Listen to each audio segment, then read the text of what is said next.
대신 임장해드립니다. 대리기행 KB부동산 정재훈입니다. 자, 오늘은 한국의 맨해튼 여의도에 왔습니다. 신고가를 경신하고 있는 재건축 단지들 때문에 여의도 부동산 시장이 들썩이고 있습니다. 현장 분위기는 어떤지 한번 같이 가보시죠.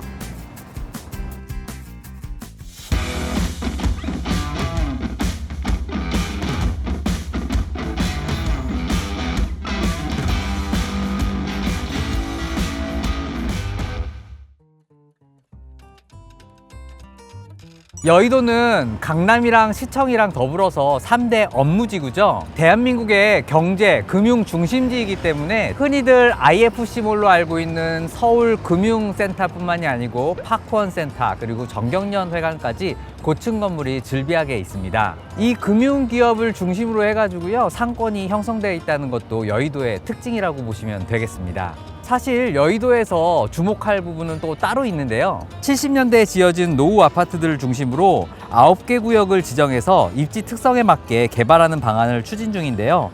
특별계획구역에 지정되면 최대 70층까지 초고층 아파트 건축이 가능해지는데, 개발되는 단지가 하나도 아니고 무려 11개 아파트 12개 단지이기 때문에 이 일대가 재건축이 되면 어떤 그림이 그려질지 많은 기대가 되는 부분이긴 해요. 그래서 오늘은 재건축 예정 단지들 몇 개를요, 여러분과 함께 임장 가보겠습니다. 오늘 둘러볼 첫 번째 단지는 4구역의 시범 아파트입니다. 영등포구 여의도동에 위치한 시범 아파트는 1971년 완공된 무려 53년 차의 구축 단지입니다. 세대수는 1584세대로 여의도 주변 재건축 단지들에 비해서 많은 가구가 있는 곳이기도 하고요. 최고층수 13층 총 24개 동으로 이루어져 있습니다. 학교는 여의도 초등학교에 배정이 되고, 주변 교통으로는 5호선 여의나루역과 9호선 신림선이 지나는 색강역을 이용하실 수 있습니다. 자, 시범 아파트 앞인데요. 한강공원에 돗자리 깔고 보면 딱 보이는 그 아파트, 바로 거기입니다. 일단 외관을 둘러보시면 지금까지 봐왔던 여의도의 세련된 건물들이랑은 조금 다르죠. 벽에 페인트도 벗겨지고 있고, 한마디로 정말 오래된 세월의 흔적을 느낄 수 있으실 거예요. 그런데 이 시범 아파트에는 숨겨진 역사가 있다고 합니다. 여의도에서 제일 오래된 건 물론이고 서울에서 최초로 선보인 고층형 단지 아파트라고 합니다. 지금은 12층이면 굉장히 낮다고 평가받지만 70년대 당시에는 굉장히 고층이어가지고요, 사람들의 우려가 컸다고 합니다. KB부동산 어플 단지글에 아몬드 초콜릿님이 짚어주셨어요. 여의도가 허허벌판이던 모래섬이던 시절에 시범적으로 지어졌다 해서 이름이 시범 아파트고요.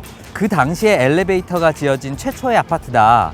1층에 상가가 있는 동이 있는데 71년도에 주상복합 느낌이 아닐까요? 라고 말씀해 주셨네요. 일단 시범 아파트의 특징은요, 옛날 느낌의 상가들이 되게 많아요.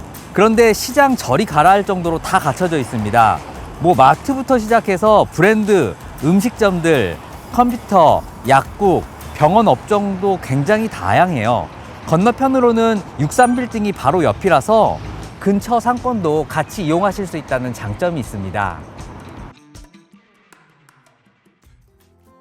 또 시범 아파트에 호재가 있죠. 신속 통합기획 정비계획으로 계획이 되면서 정비구역으로 지정이 되었는데요. 최고 65층 높이의 2466세대의 대규모 주택단지로 탈바꿈될 계획이고, 주변 상업 업무 시설들이랑 조화롭게 조성될 수 있도록 다양한 주동으로 변할 예정이라고 합니다. 단지 주변을 둘러보다 보면 시범 아파트의 장점이 여기저기 보입니다. 일단 초등학교가 정말 가깝습니다. 여의도 초등학교로 배정이 되는데, 아파트 길 건너에 보이시는 곳이 바로 여의도 초등학교예요. 상당히 가깝죠. 또 가까운 곳이 초등학교만이 아니라 여의도 한강공원이 바로 단지 옆에 있고요. 카톨릭대학교 여의도 성모병원도 코앞에 있어서 괜찮은 생활권에 속해 있습니다. 여의도 시범 아파트는 공급이랑 전용 면적이 똑같습니다. 60, 79, 118, 156제곱미터 4개 평형이 있고, 시세는 79제곱미터 기준으로 KB 시세 일반가 18억 5천만 원, 최근 실거래가 19억 4,500만 원에 형성되어 있습니다.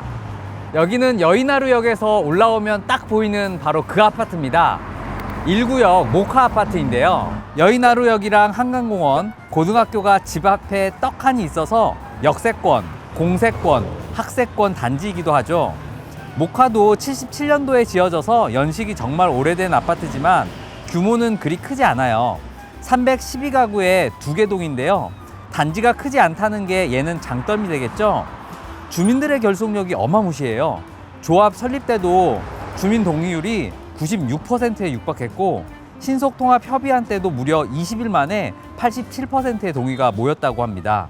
또 단지가 작아서 재건축 시에 대부분의 가구가 한강 조망을 볼 수 있다는 부분이 장점이기도 합니다. 제 뒤로 보이는 아파트가 바로 신축 브라이튼 여의도고요. 그 옆이 모카랑 1구역으로 묶여있는 3부 아파트입니다. 이 두 아파트 투샷을 보면요, 비포 앤 애프터라는 느낌이 좀 들으시죠? 재건축이 완료되면 딱 이렇게 변하겠구나, 이런 느낌이 듭니다. 3부는 시범 아파트 다음으로 가장 큰 단지이기도 하는데요. 누가 바로 여의도의 대장 아파트 단지가 될 건지 이런 궁금증이 좀 많은 분들이 갖고 계시는 부분입니다. 역시나 둘러보니까 단지 면적이 넓은 편이라 여의도 아파트 중에서도 주차가 수월한 편인 것으로 알려져 있고요. 추후 재건축 시에도 조경이나 커뮤니티 같은 부분들이 잘 가꿔질 수 있을 것 같아서 사업성 면에서도 빠지지는 않을 것 같다는 생각이 듭니다. 게다가 3부 입지 특징은요, 가히 대장급입니다. 여의나루역, 한강공원, 초, 중, 고 다 옆에 있고요. 앞에는 여의도 쇼핑센터, 대각선에는 더 현대 서울이 있고요. 또 옆에는 IFC몰이 있어서 진정한 슬세권 단지가 아닐까 싶습니다. 또 3부 아파트 단지 같은 경우에는요, 현재 신속 통합 기획을 추진 중인데요. 단지 내 그 대지가 상업지구랑 그리고 제3종 주거지역이 같이 있다 보니까 여러 의견들이 좀 충돌이 돼가지고 진척 속도가 지금 약간 늦어지는 부분들이 있습니다. 그래서 재건축 속도가 빨라지기 위해서는 이 부분에 합의가 필수적인데 잘 진행되는지 여러분들이 한번 지켜보시면 좋을 것 같습니다. 여기는 3구역 한양아파트입니다. 588세대가 거주하고 있고요. 상권 국제금융 특구랑 인접해 있다는 위치적 특징 때문에 국제금융 특화 주거단지로 개발을 하겠다는 것이 한양 재건축의 주요 골자인데요. 한양 아파트 같은 경우에는 주목해 볼 키워드가 2개가 있습니다. 첫 번째는 비욘드 조닝, 주거, 상업, 공원 등의 땅 용도를 구분하지 않고 금융 중심지를 지원하는 다양한 주거 유형을 한양 아파트 재개발에 적용시키겠다. 이제 한양 아파트가 비욘드 조닝의 시범 사례가 되는 거죠. 두 번째는 한양 아파트역 신설입니다. 현재 한양 아파트는 도보로 여의도, 여의나루역, 색강역 모두 10분의 거리에 있는데요. 한양 아파트역을 신설해서 공공공지를 설치하고 지역을 활성화할 수 있는 공간으로 활용한다. 대중교통 환승시설도 만들겠다는 계획을 갖고 있다는 점 체크해 볼 필요가 있겠습니다. 네, 그럼 여의도 임장 여기서 마무리하는 걸로 하고요. 여러분 꼭 KB부동산 어플 설치해 주시고요. KB부동산 TV도 구독, 좋아요, 알림 설정 부탁드립니다. 그럼 다음 대리기행에서 만나요. 안녕!